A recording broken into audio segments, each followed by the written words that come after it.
사랑하고 존경하는 성도님들, 그간 평안하셨습니까? 긴 2.5 사회거리 두기 단계로 인해서 한 달을 꼬박 영상으로 제가 예배를 드려왔는데요. 이제 다음 주부터는 우리가 그렇게 바라던 정상적인 예배를 본당에서 드릴 수 있게 될 거라고 확신을 하고요. 또 그 일에 기도해 주신 모든 성도님들께 감사드리면서 이 자리까지 인도하신 하나님을 찬양합니다. 오늘 마지막 영상 수요 예배로 드리겠습니다마는 함께 가정에서 계신 일터에서 하나님 말씀을 함께 나누고 함께 예배에 참여해 주시면 감사하겠습니다. 우리 다 같이 묵도하심으로 2020년 9월 수요예배를, 셋째 주 수요예배를 주 앞에 드리도록 하겠습니다. 사랑하시는 아버지 하나님, 여기까지 인도하신 은혜에 감사합니다.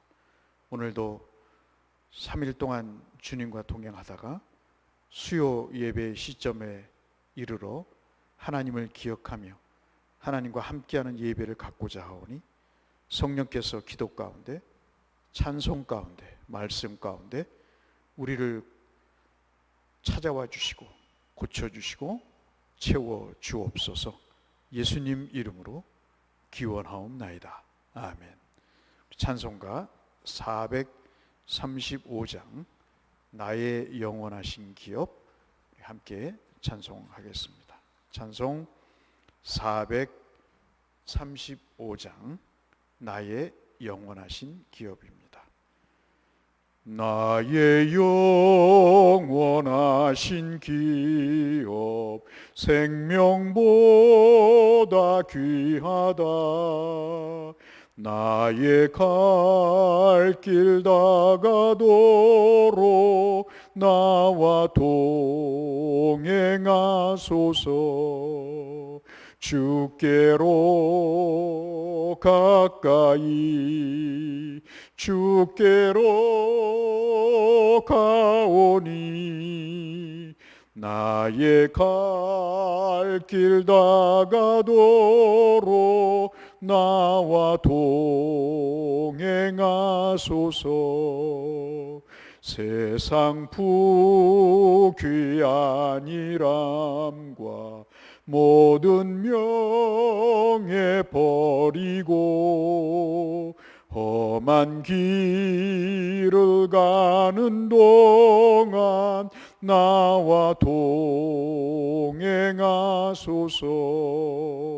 주께로 가까이 주께로 가오니 나의 갈 길 다가도록 나와 동행하소서.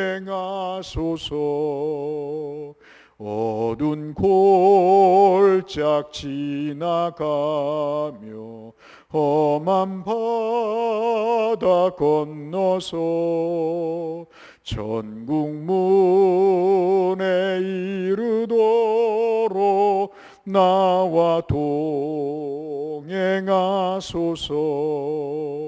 주께로 가까이 주께로 가오니 나의 갈 길 다가도록 나와 동행하소서.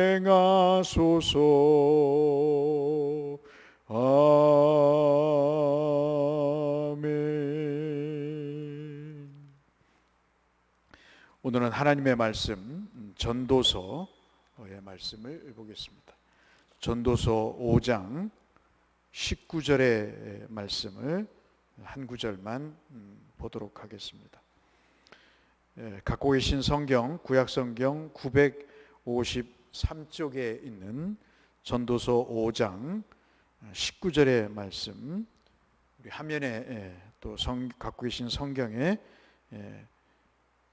있는 대로 같이 한 목소리로 합독하겠습니다. 전도서 5장 19절 같이 읽겠습니다. 또한 어떤 사람에게든지 하나님이 재물과 부요를 그에게 주사 능히 누리게 하시며 제 몫을 받아 수고함으로 즐거워하게 하신 것은 하나님의 선물이라. 아멘. 오늘도 말씀을 여러분과 함께 상고할 수 있게 돼서 감사를 드립니다. 저희가 지금 수요예배를 사무엘서를 중단을 하고 우리 삶에 실질적으로 필요한 가장 본질적인 성도로서의 거룩함을 우리가 회복하는, 세워가는 그런 과정 속에서 한 5가지의 중요한 주제가 있다 생각이 됩니다. 사명이라고 볼 수도 있고요. 또 우리가 목표로 삼고 신경을 써서 우리의 믿음을 지켜가야 될 사항이 한 5개 정도라고 보는데, 돈에 관한 문제, 시간에 관한 문제, 관계에 관한 문제, 그리고 성에 관한 문제, 그리고 가치에 관한 문제.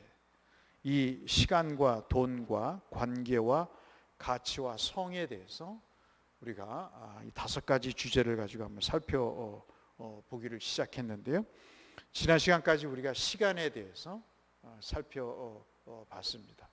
어떻게 하나님 우리에게 주신 시간을 거룩하게 또 하나님이 기뻐하시는 뜻에 맞게 사용해야 되는가에 대한 내용을 이야기하면서 가장 중요한 것은 오늘 중요한 일에 집중하는 것. 오늘 가장 중요한 일을 어떠한 급한 일보다 먼저 하는 것.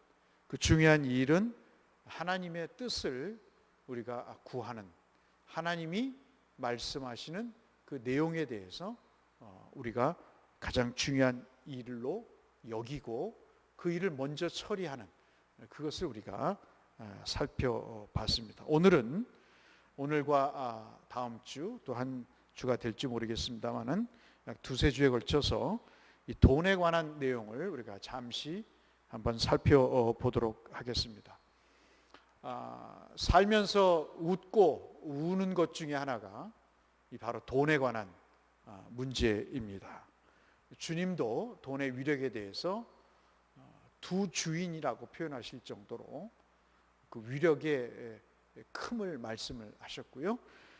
특별히 하나님을 섬기는 과정에서의 그 물질에 가공할 만한 힘, 이것에 대한 깊은 우려를 포명하시고 성도들에게 이 돈에 대한 생각을 말씀을 하시면서 우리에게 가르치신 바가 일찍이 있었습니다.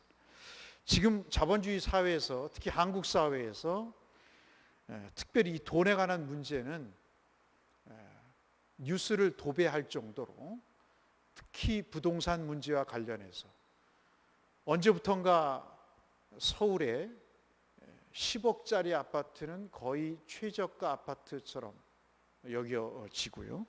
20억, 30억은 동네 아이 이름 부를 정도의 금액이 됐고, 40억, 50억이 넘어가야 좀 제대로 된 아파트의 거주지에 산다, 이렇게 생각을 할 정도입니다.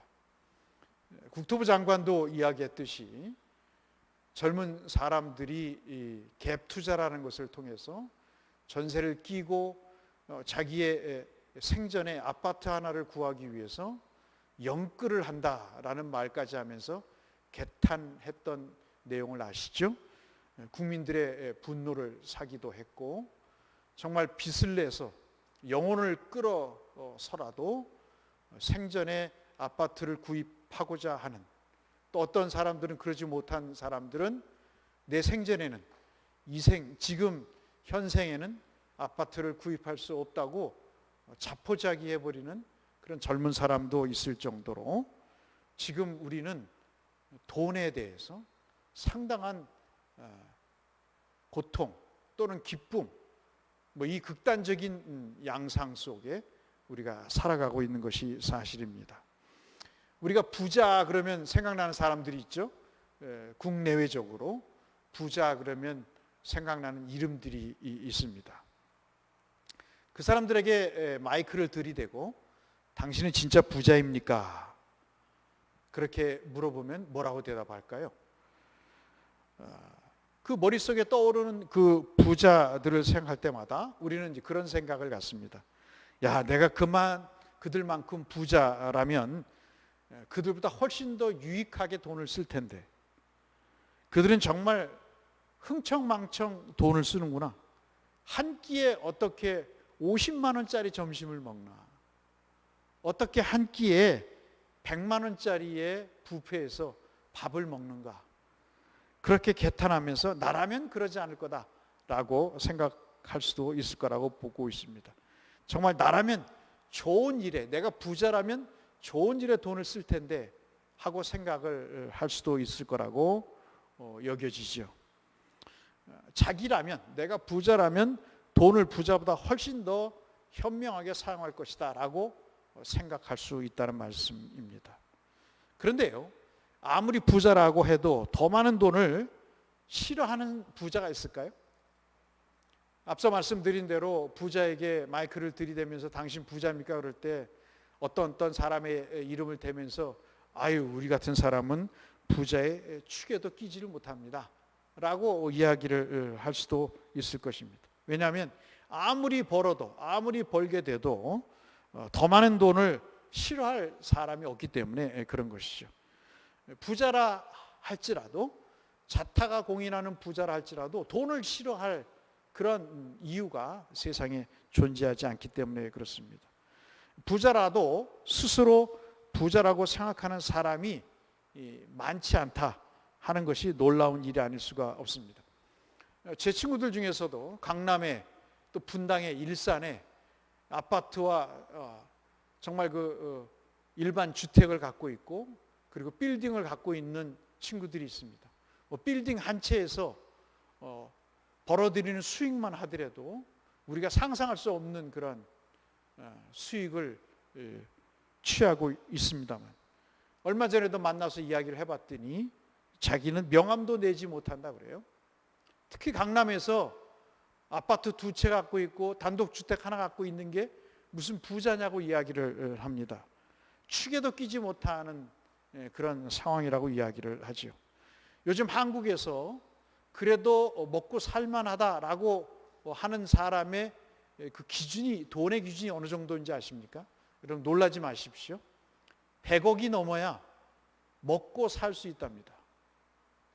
그러니 저를 비롯해서 정말 연봉이 500도 안 되는 사람들, 700도 안 되는 사람들, 3천도 안 되는 사람들, 뭐 이런 사람들의 이야기에게 이 이야기는 정말 뭐라 그럴까요? 욕과도 같은 그런 말이겠죠. 어떻게 먹고 사는 기준이 100억이 되겠습니까? 1억도 없는데. 최근 영국의 워릭 대학교에서 중요한 연구를 했습니다. 돈과 행복이라고 하는 그런 주제를 가지고 연구를 했습니다. 그 조사에서 수입 자체를 보지 않고요, 수입에 서열이 있다라는 연구 결과를 재미있게 발표를 했습니다. 그 수입의 서열, 어떤 사람은 수입이 많고 어떤 사람은 수입이 적는 이런 순위가 있는데, 그 순위별로 삶의 만족도에 영향을 미친다 하는 그런 조사 결과를 발표를 했습니다. 이 돈과 행복이라는 그 연구 주제에서도 우리가 볼 수 있듯이, 이 연구의 결론은 대부분의 사람들이 자신의 친구나 동료보다도 돈이 많아야 행복을 느낀다고 여긴다는 거죠. 이거 당연한 거죠. 뭐 예나 지금이나. 아무리 돈이 많아도 주변 사람들이 자기보다 돈을 많이 갖고 있다고 여길 때, 많이 번다고 여길 때 만족하기가 쉽지 않다는 답변이 있다는 거죠. 그것이 굉장히 우리에게 충격이 아닐 수가 없습니다. 돈이 아무리 많아도 자기보다 더 큰 부자가 자기 눈앞에서 있다고 할 때 부러워하는 게 바로 우리의 인생의 양상이라고 하는 것이죠. 이런 연구 결과를 놓고 볼 때 말이죠, 돈에 대한 결코 만족을 모르는 성향은 뭐 놀랄 만한 일이 아니라고 볼 수 있겠습니다. 이미 이 사실은 우리가 방금 읽은 전도서 5장에서 분명히 말씀하고 있습니다. 전도서 5장 10절을 한번 보시면, 우리가 이제 읽은 게 19절이잖아요. 혹시 방송실 우리가 보여주실 수 있으시면 감사하겠는데, 전도서 5장 같은 5장 10절에 보면 이런 말씀이 있어요. 여러분 잘 아시는 말씀입니다. 제가 읽어드릴게요. 은을 사랑하는 자는 무엇으로? 은으로 만족하지 못한대요. 은을 갖고 있어야, 돈을 갖고 있어야 만족하는데, 그 돈, 만족을 주는 돈이 오히려 만족하지 못하게 한다. 참 아이러니하죠. 풍요를 사랑하는 자는 소득으로 만족하지 아니하나니. 풍요, 많이 가지는 것을, 즉 소득을 주로 여기는 사람은 만족하지 아니한다. 그런데 이것도 살아보니까 헛되다 하는 것입니다. 그러니까 워릭 대학교에서 연구를 발표한 수입의 스탠딩에 따라서, 순서에 따라서 자기도 많이 벌고 있는데 자기보다 더 많이 버는 사람이 있다고 하면 인생을 만족하지 못한다고 하는 연구 결과는 이미 몇천 년 전에 전도서 5장 10절에서 나와 있는 말씀인 것이죠. 그것으로 증명이 되어 있는 것입니다. 여러분은 어떠십니까? 여러분은 지금의 삶에, 지금의 수입에 만족하시면서 이미 가진 것에 만족하고 계신지 모르겠습니다. 그러실 거라 생각이 됩니다. 참으로 시대를 앞서가는 통찰이 전도서 5장 10절이 아닐까 하는 생각을 갖게 됩니다. 이 말씀은 요즘 사람들의 마음가짐을 그대로 보여주는 말씀이라고 볼 수 있겠죠. 아무리 많이 가져도 충분하지 않다고 생각하는 겁니다. 성경에서 말씀하시는 그대로 자족하지 않는다는 것이죠. 이것으로 충분하다라고 여기지 않는다는 것입니다. 아무리 많이 벌고 쓰고 저축해도 모자라고 여기는 것이죠. 왜 나는 이런 가정에 태어났는가?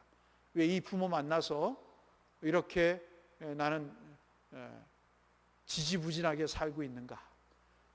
엄마 아빠는 찬스를 써서 정말 혜택을 누리고 그 권력의 힘으로 편하게 사는데, 나는 어떻게 이름 없는 부모 밑에 태어나서 갖은 규제와 억압을 받으며 살아야 되는가? 그런 일이 없는데도 상대적으로 박탈감을 갖고 사는 그런 삶을 우리는 지금 맛보고 있습니다. 자신보다 돈이 많은 사람이 세상에 아무도 없을 때, 그제서야 사람은 기뻐할 수 있겠죠. 실제로 우리들 대부분은 자신을 부자라고 생각지 않습니다.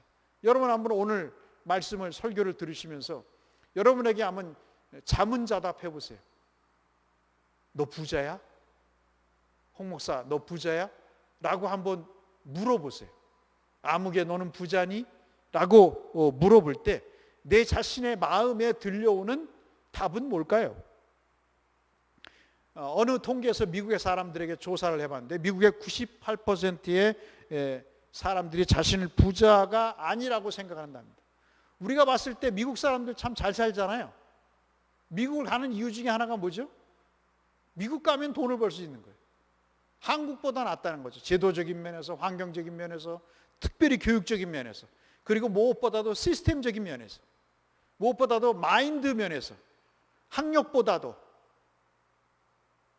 열심히 노력을 하면 돈을 벌 수 있다고 하는 이 미국 꿈, 이것을 가지고 있기 때문에 미국을 가려고 하는 것이죠. 하지만 여러분, 개발도상국 국민 중에 약 98%는 미국의 가난한 사람들조차도 부자로 여긴다는 것입니다. 미국 사람들의 대부분은 자기가 부자가 아니라고 여기는데, 개발도상국에 있는 나라들의 그 백성들이, 국민들이 보기에 미국 사람들은 아무리 가난해도 그들은 부자라고 여긴다는 겁니다. 실제로 그렇잖아요. 집에 차가 두세 개가 되고 말이죠. 수영장도 있고 잔디가 있고 말이죠. 뜰이 있고 주차장이 있고 집이 2층 또는 3층이 되고요. 지하까지 하면 4층이 되고, 지하에는 각종 오락시설, 운동기구가 있고, 그리고 1층은 부엌만 쓰고 거실만 있고, 2층, 3층에는 잠을 잘 수 있는 침실로 되어 있는, 꿈에도 생각하지 못할 개발도상국 국가들의 국민들로서는 기본적인 그러한 주거 환경을 갖고 있는 그런 사람들은 자기를 부자라고 여기지 않는데, 물론 미국 사람들이 꼭 다 그렇게 산다는 건 아닙니다만은 아파트에 사는 사람들도 있겠죠. 바퀴벌레가 나오는 그런 곳에서 사는 사람들도 있지만, 그러나 그렇지 못한 가난한 나라들의 국민들이 보기에는 아무리 바퀴벌레가 나오는 아파트에 살아도 그 사람들은 부자라고 여긴다는 것입니다. 무슨 말씀이죠? 상대적인 기준이 없는 것이죠. 대부분의 사람들은 스스로 부자 축에도 끼지 못한다고 제 친구의 이야기처럼 생각하지만, 세상에는 우리보다 훨씬 더 가난한 사람, 못 사는 사람들이 얼마나 많은지 모릅니다. 저는 얼마 전까지만 해도 흑인의 지역에서 교회를 개척해서 목회를 하면서 그런 사람들을 거의 매일 보다시피 했어요. 일주일에 한 3, 4일 정도는 정말 우리도 훨씬 잘 사는 백인들과 함께 살다가 일주일에 한 2번, 많으면 3번은 그 가난한 사람들의 삶 속에서 사는 경험을 특별하게 해봤습니다. 세상에 같은 나라에 이렇게 차이가 날 수 있을까 말이죠. 어떤 사람은 고기를 거의 매일 먹어서 고지혈증에 걸리는데, 어떤 사람은 세상에 갈비 뼈다고도 1년에 한 번 발견하지도 못하고 말이죠. 결국 먹는다는 게 닭머리나 닭기름이나 똥집이나 닭발 정도를 먹는 그러한 삶의 차이를 보면서 얼마나 많은 괴리감을 느끼는지 모르는 것입니다. 물론 자타가 공인하는 부자가 많습니다. 그러나 여러분, 대부분 사람들은 뭐라고 생각하냐면 텔레비전에 나오는 갑부와 길에서 흔히 보는 노숙자들 그 사이에 자기는 중간 정도라고 생각하는 거죠. 내가 결코 부자가 아니라고 생각을 한다는 것입니다. 앞서 말씀드린 대로 이런 부에 대한 생각이 상대적이기 때문에, 말씀드린 대로 나보다 돈을 많이 갖고 있거나 돈을 많이 벌면 나는 결코 부자가 아니라는 생각 때문에 행복하지 못한 그런 경우들을 우리는 경험하고 있다는 말씀입니다. 여러분 한번 생각해 보세요. 부의 기준이라는 게 수시로 바뀌잖아요. 몇 년 전 부의 기준과 지금의 부의 기준이 다르다니까요. 앞서 말씀드린 대로 강남에 정말 비싼 아파트가 10억이었어요. 거의 그 수준이었습니다. 그런데 지금은요, 가장 싼 아파트가 10억이라니까요. 언제 우리가 40억, 50억 아파트를 사볼 수 있겠어요? 우리 생전에. 그러니까 아이들 말대로 다음 생에서나 집을 사볼까? 현생에서는 집을 못 산다는 말을 하는 이유가 바로 거기 있는 것이죠. 갤럽에서, 그 여론조사하는 갤럽에서 사람들을 대상으로 얼마나 벌어야 부자일까라는 질문을 했습니다. 1년에 3천만 원, 연봉이 3천만 원을 전후로 버는 사람들은 평균 5천만 원, 5천만 원이라고 5천만 원을 버는 사람들이 부자일 것이다 라고 생각을 했다는 거죠. 2천만 원 차이인 거예요. 근데 자기는 결코 부자가 아니고 자기보다 2천을 더 버는 5천을 가진 사람이 부자다, 그렇게 생각을 한다는 거죠. 반면에 연봉이 그러면 5천만 원인 사람에게 연봉이 얼마가 돼야 행복하겠냐? 지금 행복합니까? 그랬더니 아닌데요. 그러면 얼마를 벌어야 행복합니까? 그랬더니 1억이랍니다. 1억. 1억 이상은 돼야 행복하다고 이야기를 하는 거죠. 부의 기준은 수시로 바뀌는 것이죠. 이것이 바로 우리가 대부분의 사람들이 우리 스스로를 우리가 부자라고 여기지 못하는, 느끼지 못하는 이유가 되는 것입니다. 만족할지 모르는, 늘 더 많이 가지기를 원하고 이미 가진 것에 대해서도 도무지 감사할 줄 모르는 그런 성향은 누구에게나 남아있게 되는 것이죠. 그래서 우리는 하나님이 주신 죄송합니다. 이 물질이라고 하는 선물을 우리가 기억할 필요가 있다는 것입니다. 다시 한번 우리가 예배 머리에서 읽었던 전도서 5장 19절을 보실까요? 참 이 말씀이 은혜가 있습니다. 전도서 5장 19절을 다시 보시죠. 또한 어떤 사람에게든지, 그러니까 예외가 있습니까 없습니까? 없는 거예요. 어떤 사람에게든지 누가요? 하나님이 뭐를 주세요? 재물과 부요를 그에게 주사. 그에게 주사는 그에게 맞게 주사 그랬습니다. 우리가 다른 구절을 보겠습니다만은, 또 밑에 구절을 보겠습니다만은 제 몫이 있다는 거죠. 그에게 합당할 만큼의 뭘 주신 거예요? 재물과 부요를 그에게 주사 능히 누리게 하시며 그랬습니다. 제 몫을 받아 수고함으로 즐거워하게 하신 것은 누구의 선물이죠? 하나님의 선물이라고 그랬습니다. 사랑하는 성도 여러분, 우리는 진짜 부자입니까? 당신은 진짜 부자입니까? 라고 누가 물어본다면 정말 당신은 부자입니다 라고 이야기해 준다면 우리가 믿겠느냐 하는 것이죠. 여러분, 우리는 적어도 전도서 5장 19절의 말씀이 하나님의 거짓없는 말씀으로 우리가 믿는다면 우리는 다 뭐죠? 재물과 부요를 얻은 뭐가 됩니까? 예, 부자인 것이죠.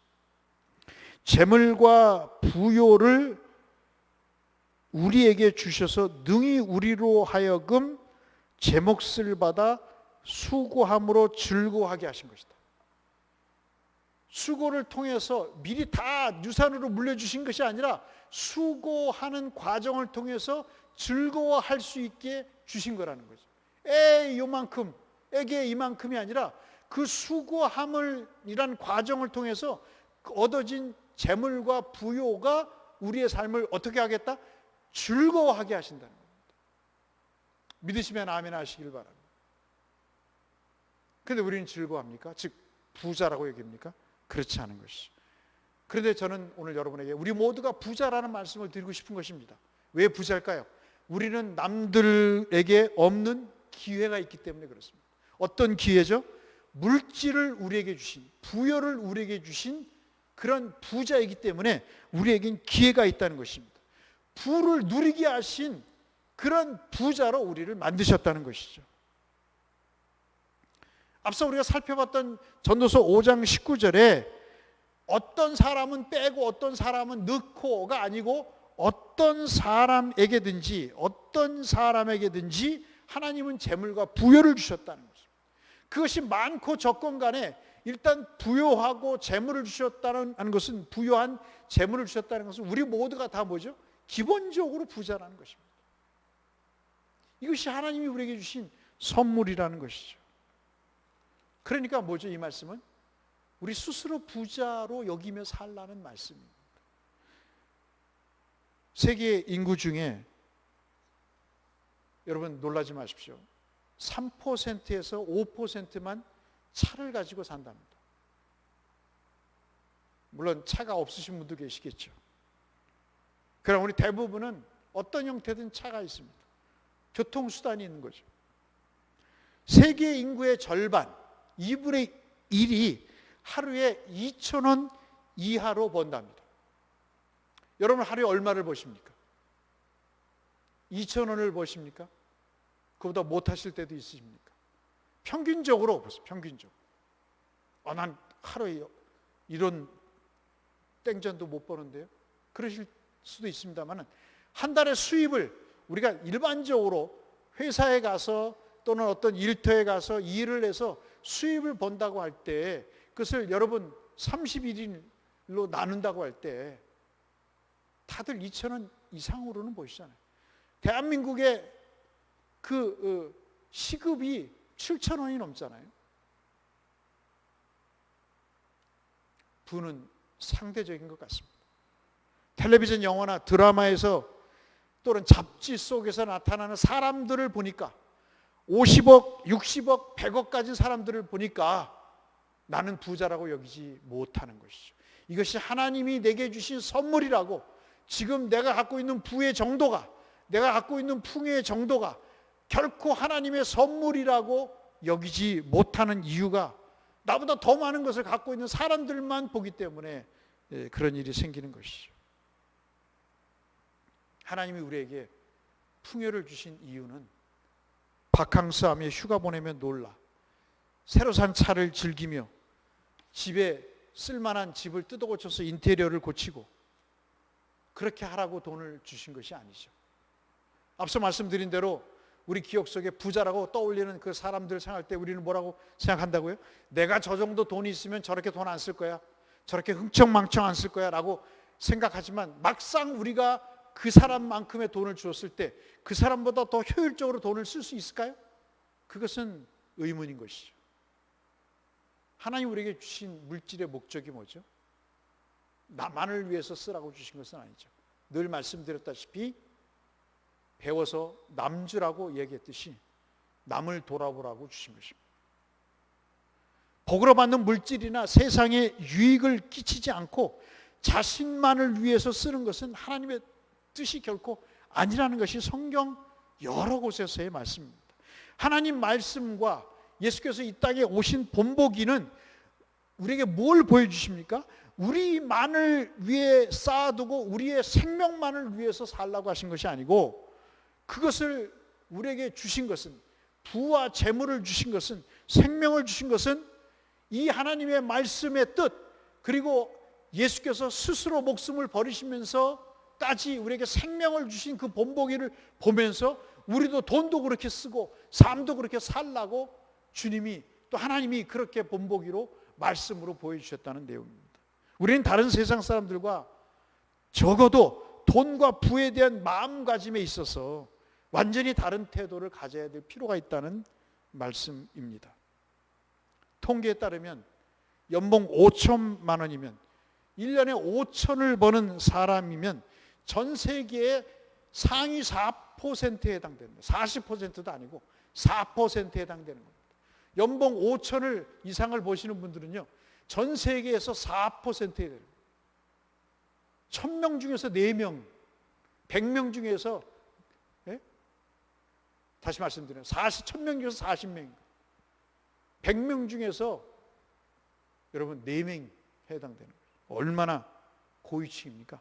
6천만 원을 벌면요, 1년에 상위 1% 안에 든답니다. 이 정도면 누가 봐도 부자잖아요. 우리 교회 중에서도 1년에 5천만 원 이상 버는 사람들 많잖아요. 그렇지 않나요? 사랑하는 성도 여러분, 연봉을 떠나서 우리는 하나님이 우리에게 주신 물질이 있어요. 부요가 있습니다. 그렇기 때문에 그것만 놓고 봐도 우리는 부자인 거예요. 왜? 하나님이 이것을 선물로 주셨기 때문에. 그래서 우리는 하나님 앞에 영광을 올려드려야 되죠. 우리가 중요하게 여겨야 될 것은 어떻게 다양하게 주신 이 선물로서의 재물, 복을 어떻게 하나님의 영광을 위해서 드려야 될 것인가를 고민하는 것이 더 중요하다는 거예요. 내게 왜 이것만 주셨습니까가 아니고, 이걸 가지고 주님 내가 무엇을 해야 되겠습니까? 라고 이야기하는 거예요. 어떤 사람은 하나님이 주신 물질을 가지고 선교를 위해서 써야 된다고 하는 사람이 있어요. 그런데 그 뼈 빠지게 번 돈을 가지고 왜 선교사를 좋은 일 시키냐 하는 사람도 세상에 있는 거예요. 아내가 남편 몰래 수입의 일부를 띄어서 11조를 드리는 걸 가지고 왜 그것을 교회 갖다 바치냐고 아내를 때리는 사람이 있는 반면에, 아내가 이것만 드려야 된다, 10만 원만 드려야 된다고 생각하는 그 아내를 야단을 치면서 왜 정직하게 11조를 하지 못하느냐고 호되게 나무라면서 정말 10분의 1에 해당되는 11조를 드리는 그런 남편도 있다고요. 사랑하는 성도 여러분, 우리는 가난해 봤습니다. 정말 찢어지게 가난해 봤어요. 우리는 과거의 삶보다 지금의 삶이 훨씬 더 나아졌습니다. 근데 그때만큼 우리가 행복한가요? 그러지 않은 것 같습니다. 늘 저만 해도 아끼며 살아왔습니다. 빚을 절대로 안 하겠다고, 빚을 내지 않겠다고 이를 악물고 살아왔습니다. 사고 싶은 물건이 있어도 절제하려고 애를 썼습니다. 참거나 그 돈을 모아서 무언가를 하려고 애를 썼습니다. 늘 뜻밖의 지출에 대비해서 그것을 또 저축해 보기도 했습니다. 그래서 돈을 아끼고 책임감 있게 쓴다는 자부심도 내심이 있었습니다. 그런데 어느 날 생각이 들더라고요. 이렇게 돈을 아끼고 돈을 건전하게 쓰는 자부심이 있었지만, 이런 돈에 대한 개념이 있었지만, 이러한 생활 습관이 하나님께 영광을 돌리는 것, 하나님이 원하시는 순전히 하나님의 뜻대로 사는 일인가에 대해서는 아니다라는 생각을 가질 때가 있는 것입니다. 여러분, 무슨 말씀인가 하면, 순전히 돈이 벌어지거나 떨어지거나 없으면 어떡할까 하는 그런 불안감 속에서 아끼고 모아뒀던 것이 아닌가 하는 것이죠. 대부분이 그렇지 않습니까? 정말 내가 이것을 아껴서 모아서 하나님의 나라를 위해서 쓰겠다는 그런 생각보다는, 이 돈이 떨어지면, 이 돈이 없으면 내가 나중에 어떻게 살지 하는 그런 걱정과 두려움이 있으니까 절약하고 모아둔 것 아닐까요? 즉, 다시 말씀드려서 하나님의 영광을 위해서 내가 이것을 무엇을 위해서 쓸 것인가라는 생각은 거의 없었던 것이죠. 나도 모르게 하나님의 풍요로운 공급하심보다는 물질적인 부를 의지하는 마음이 더 컸기 때문에 이러한 절약 정신이, 아무런 문제가 없죠. 세상 사람도 오늘 이렇게 사는 사람들 더 잘 사는 삶이다, 건전한 삶이다라고 얘기하지만 우리는 세상 사람들과 좀 다르잖아요. 그래서 여러분, 디모데전서 6장 17절로 19절 말씀이 참 우리에게 의미 있게 다가오는 말씀이에요. 우리 방송실 한번 보여주실까요? 시간이 가더라도 디모데전서 6장 17절에서 19절 말씀을 한번 보시면요, 지금 제가 지금까지 말씀드렸던 이 저를 비롯한 절약하는 정신, 돈을 건전하게 쓰는 이 저축하는 생활 습관이 하나님의 뜻과 무관할 수 있다는 깨달음을 우리에게 주시는 중요한 가르침으로 다가오게 됩니다. 디모데전서 6장 17절로 19절을 여러분 집에 계시면 또는 옆에 성경이 계시면 있으시면 한번 보시죠. 제가 읽어드리겠습니다. 내가 이 세대에서 부한 사람들을 명하여 마음을 높이지 말고 정함이 없는 재물에 소망을 두지 말고 그랬어요. 근데 여기까지 읽으면 우리는 다 해당이 돼요. 이 세대에 부한 사람들을 향해서 마음을 높이잖아요. 자꾸 더 갖기를 원하잖아요. 또 정함이 없는, 끝이 없는, 기준이 없는, 한계가 없는 재물에 뭘 둬요? 소망을 두고 있어요. 적어도 이 부분까지 우리가 말씀을 거꾸로 가고 있다고요. 그러면서 어디에다 소망을 안 둬요?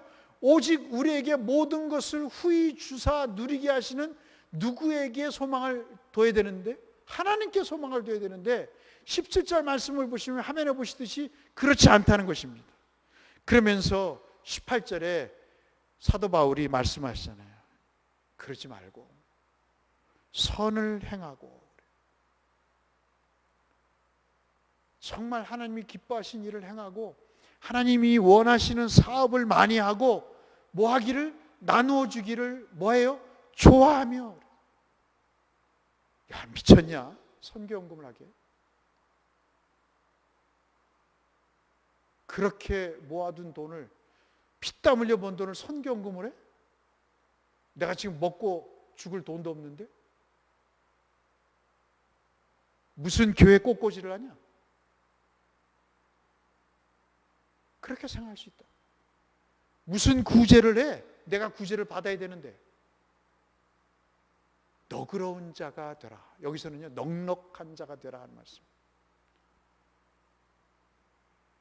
19절 보실까요? 이것이 장래에 누구를 위하여? 나를 위하여. 무엇을? 좋은 터를 쌓는데 참된 생명을 취하는 것이니라. 그래서 이 말씀을 다른 성경에서 뭐라고 그러세요? 심은 대로 온다. 심은 대로 온다. 누가 보고 계시기 때문이죠? 하나님이 보고 계시는 거예요. 지금은 세상 사람들에게 별말을 다 해요. 이런 이유 저런 이유 때문에 뭐 어쩌고 저쩌고 얘기를 하죠.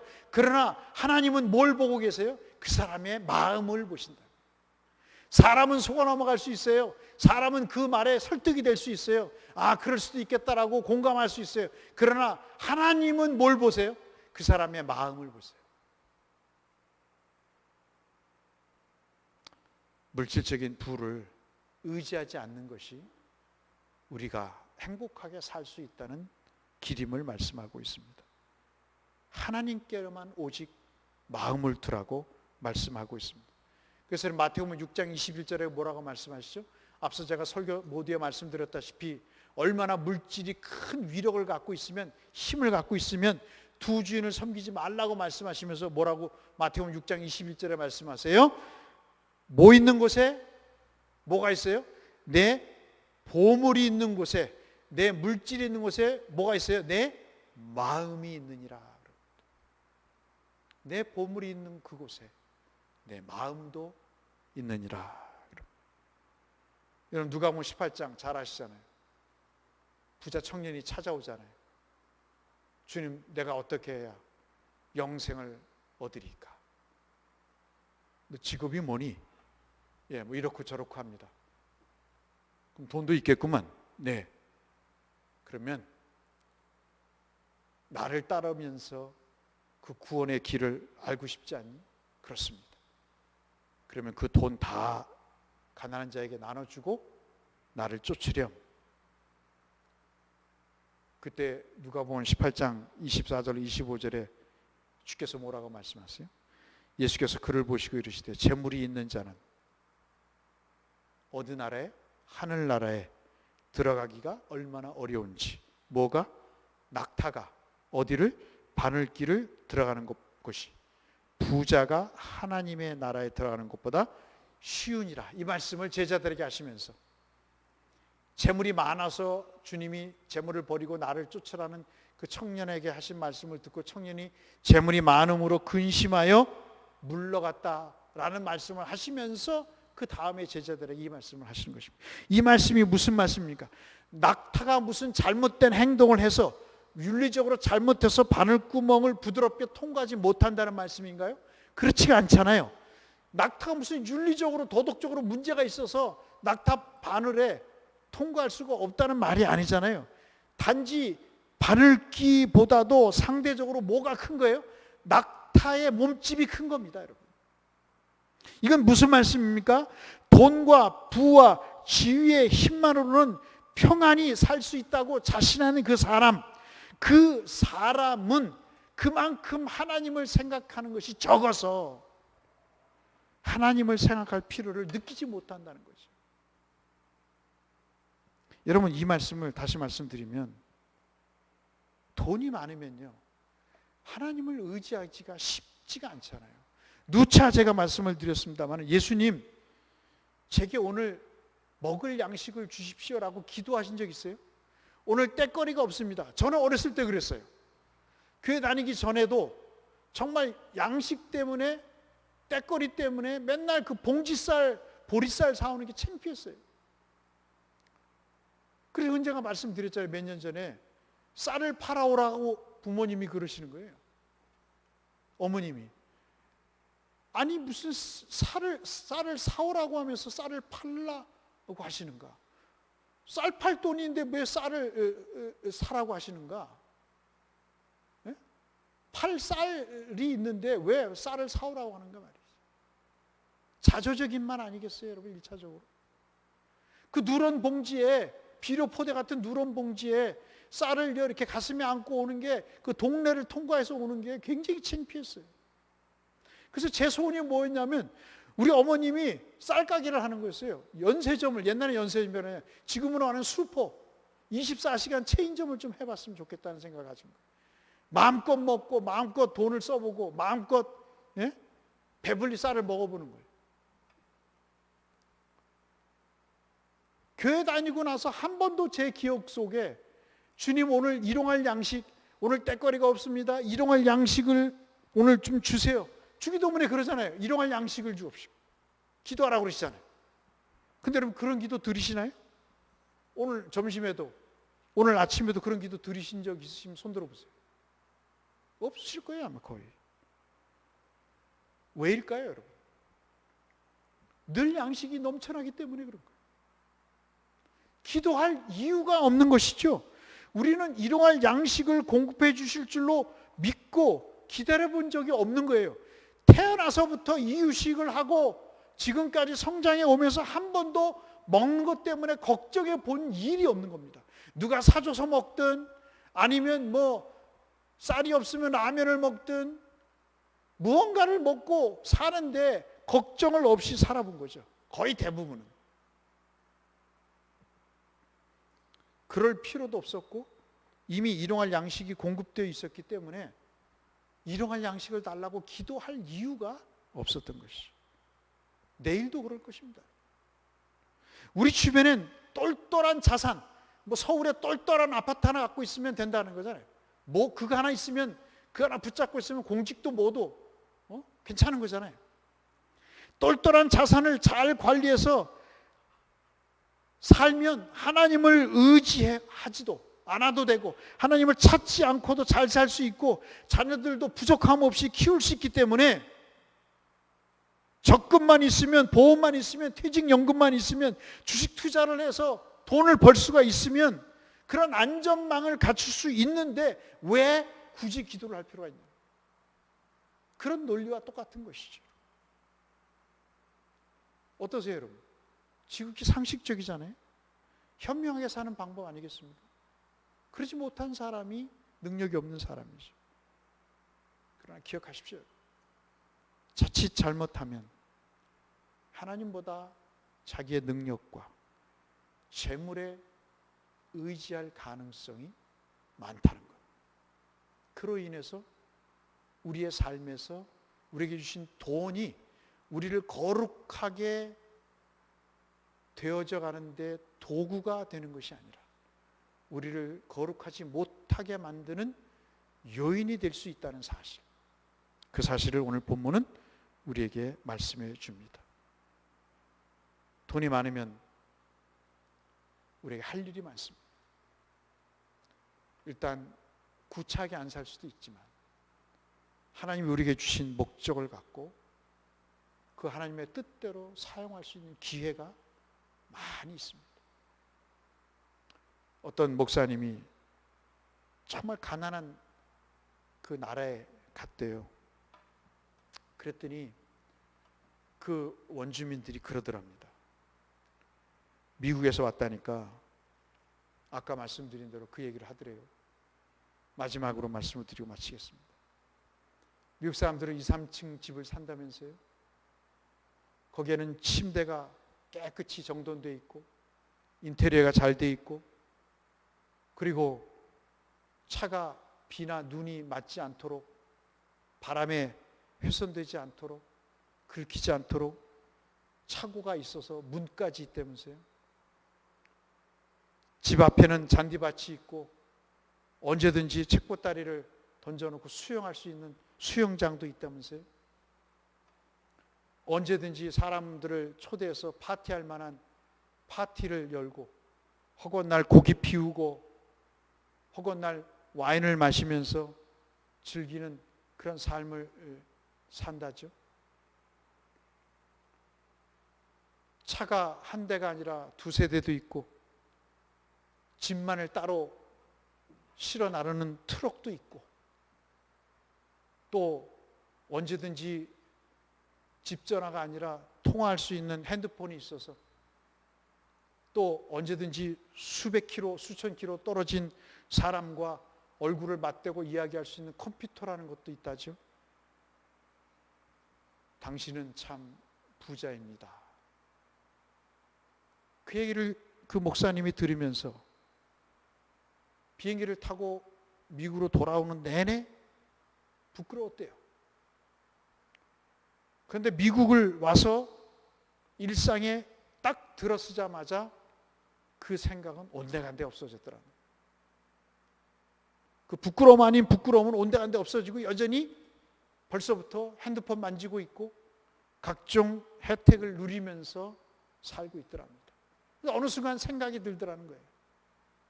그 오지의 원주민의 정말 그 비가림도 못하는, 바람도 막지 못하는, 햇볕은 햇볕대로 추위는 추위대로 몰려오는 그 양철 지붕을, 그 옆에는 나뭇가지를 들이대고 사는 그 분의 말씀이 떠오르면서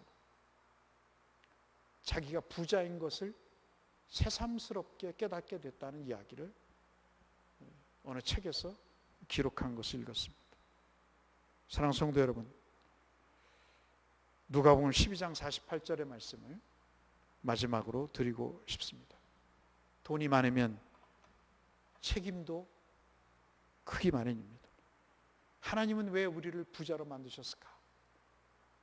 갖고 있는 돈의 양은 다 다르지만 우리는 모두가 다 부자라는 말씀을 오늘 설교의 핵심으로 드리는데, 그렇다면 우리는 왜 부자로 우리를 만드셨을까? 하나님은 누가복음 12장 48절에 그 말씀에 해답이 있습니다. 제가 읽어드리겠습니다. 알지 못하고 맞을 일을 행한 좋은 종은 적게 맞으리라. 다시 읽어드립니다. 누가복음 12장 48절입니다. 알지 못하고, 뭔가를 알지 못하고 매를 맞을 일을 행한 종은, 이게 정말 내가 맞을 일인지 아닌지 모르고 맞은 종은 적게 맞으리라. 안 맞는 건 아니죠? 그런데요, 그 다음이 중요합니다. 무릇 많이 받은 자에게는,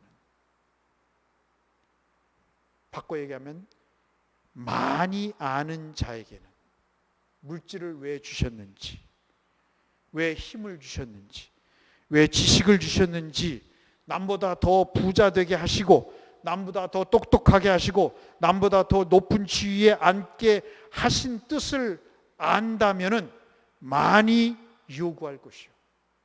너 그렇게 많이 줬는데 왜 그 준 뜻대로 하지 않았냐라고 많이 요구하실 것이요. 많이 맡은 자에게는 많이 달라 할 것이다. 여러분, 달란트 비유시. 사랑하는 성도 여러분, 아프리카에서 평생 선교사로 지금도 살고 계시는 90년도에 김포공항, 인천공항이 없을 때 김포공항에서 당시 나이 28세 나이로 아프리카 케냐로 의료 선교를 떠난 백영심 간호사가 계십니다. 말라위라고 하는, 처음에는 케냐에 있다가 4년 계시다가 말라위, 가장 아프리카 중에서도 최고로 빈국인 가난한 나라에 가셔서 30년간 시스터 백이라는 별명을 얻고 선교를 하시는 분이 계셨어요. 1990년 아까 말씀드린 9월에 김포공항을 떠날 때 선교사가 아니기 때문에 교회 청년들이 $300를 모금해서 줬습니다. 한 36만 원 될까요? 40만 원 될까요? 그 병원, 그리고 자기가 병원에서 간호사로 근무하다가 퇴직한 퇴직금을 가지고 의료 선교길을 떠나서 30년 동안 케냐와 말라위에서 선교 활동을 하고 계십니다. 그 공로로 2012년에 이태석상, 2013년에 나이팅게일 기장, 2015년에 호암상, 지난해 8월에는 여러분 아시는 성천상을 받았습니다. 자기 월급을 쪼개서 말라위에서 유치원, 초등학교 진료소를 지어서 200명의 병상의 규모의 최신식 종합병원을 대양 누가병원 그리고 간호대학까지 설립을 해서 여러 지원을 받아서 지금도 그 일을 하고 계십니다. 그 양반이 기자가 질문했어요. 기자가 그 양반에게 살면서 돈에 대한 욕심이 없으십니까? 그랬습니다. 제가 읽어드릴게요. 살면서 돈이 필요한 건 맞아요. 그렇지만 돈이 제일이라고 생각하고 싶지는 않아요. 노후에 어떻게 할 거냐 걱정은 되네요. 아프리카는 그러나 고구마도 있고 호박도 많고 농산물은 되게 싸요. 그러면서 웃는 거예요. 내 몸 하나 입에 풀칠하고 살 수 있다는 배짱이 제게는 있습니다. 지금 제가 입고 있는, 인터뷰할 때 입고 있는 이 옷도 국제 구호품 시장에서 1달러 주고 산 것입니다. 저한테 필요한 건 넘치도록 받고 있어요. 나눠줘야 할 만큼 받고 있습니다. 그 얘기를 마치자 기자가 또 질문합니다. 마지막으로 후회 없는 인생이십니까? 라고 물어보자 이렇게 답을 했습니다. 네, 한 번 사는 인생, 가장 최선의 삶을 살 수 있는 길이 어떤 것인가 선택하고 보니 그게 이 길이었습니다. 아프리카에서 30년 간호사로 의료 선교를 하면서 사는 거였습니다. 라고 답을 하면서 인터뷰를 마쳤습니다. 사랑하는 성도 여러분, 오늘은 돈에 대해서 특별히 우리는 부자라고 하는 생각을 갖고 나누고 베풀고 섬기는 그 일에 그 부라고 하는 선물을 주신 하나님의 뜻대로 우리가 한번 살아보십시다 하는 취지의 말씀을 드렸습니다. 우리에게 주신 정도의 차이는 있지만 물질을 가지고 주의 뜻을 위해서 남은 여생 살아가시는, 그래서 하나님 앞에 좋은 터를 쌓고 우리 디모데 전서의 말씀처럼 하나님 앞에 정말 하나님의 선하신 일을 위해서, 하나님이 기뻐하시는 일을 위해서 우리의 남은 여생을 걸어가셔서 주님 앞에 큰 상을 받으시는 모든 성도님들 되시기를 주의 이름으로 축원합니다. 기도하겠습니다. 하나님 아버지 감사합니다. 이 말씀의 은혜가 우리에게 능력이 되고 복이 되며 우리 후손들에게 후손들에게 이어지는 축복의 역사가 되게 하여 주옵소서. 예수님 이름으로 축복하며 기도드리옵나이다. 아멘. 광고 말씀드리겠습니다. 말씀드린 대로 다음 주 주일부터 우리가 예배당에 나오셔서 예배를 드리시는 소위 말하는 대면 예배를 다시 시작을 하겠습니다. 9시, 11시 예배에 오셔서 예배를 드리시길 바라고요. 새벽 기도를 제가 참 고민을 많이 하고 여러분의 의견을 많이 들어봤는데 5시에 그대로 하자는 의견도 있고 5시 반에 하자는 의견도 있고 6시에 하자는 의견도 있었습니다. 왜 목사가 새벽 기도를 그냥 하면 되지 여러 사람 의견을 물어보냐 하실 수도 있겠는데요. 목사의 생각은 딱 한 가지입니다. 새벽 기도를 많이 했으면 하는 그런 마음 그 외에는 없습니다. 아무리 고단하더라도 새벽 기도를 많이 나올 수 있는 길이 있다면 그렇게 해보고 싶은 것이죠. 아니 새벽 기도가 아니라 오전 기도, 오후 기도라도 있으면 좋겠다는 생각을 가져보는 것입니다. 그래서 제가 장로들께는 또 교인들에게는 미리 말씀을 안 드렸습니다마는 그럼 다음 주 주일 예배 9시 예배, 11시 예배 그리고 새벽 기도는 5시, 6시 예배 그 시간에 기도 시간의 중간인 5시 반에 새벽 기도를 다시 시작을 해보고자 합니다. 여러분 종전까지 5시에 기도를 하셨는데 5시 반에 해도 출근하시는데 큰 지장이 없을 거라고 보고요. 보통 5시에 해도 6시 안에 다 가시기 때문에 한 거의 35분이면 다 5시 35분이면 다 자리를 뜨시기 때문에 5시 반에 해서 6시에 마치더라도 큰 지장은 없으실 거라 생각이 됩니다. 여러분 제 충정을 이해해 주시고 다음 주 월요일부터 시작되는 새벽 기도는 원래는 5시, 6시 광고를 제가 말씀드렸는데 6시에 나오실 분도 나오시겠다 하시는 분도 5시 반에 한번 나와 보시고요. 좀 전에 5시에 들으셨던 분도 5시 반에 한번 나오셔서 새벽 기도를 같이 하셨으면 좋겠습니다. 새벽 기도는 5시 반으로 정정해서 말씀을 좀 드려보고요. 수요 예배는 그대로 7시 반에 예배를 드리겠고, 금요 차라는 그리고 주일 오후 예배는 예정대로 여러분 코로나가 호전이 되는 그런 추세를 봐서 다시 재개하는 것으로 다시 한번 말씀을 드리겠습니다. 좌우간 주일 예배 2번, 새벽 기도 5시 반, 수요 예배 7시 반 새롭게 다시 시작된다는 말씀을 여러분에게 드립니다. 축도로 예배를 마치도록 하겠습니다.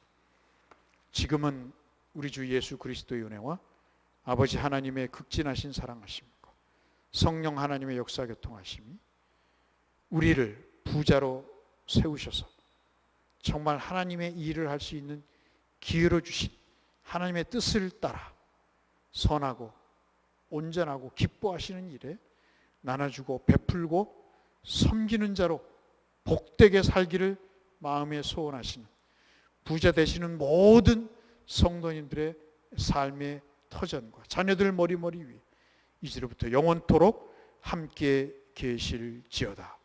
아멘.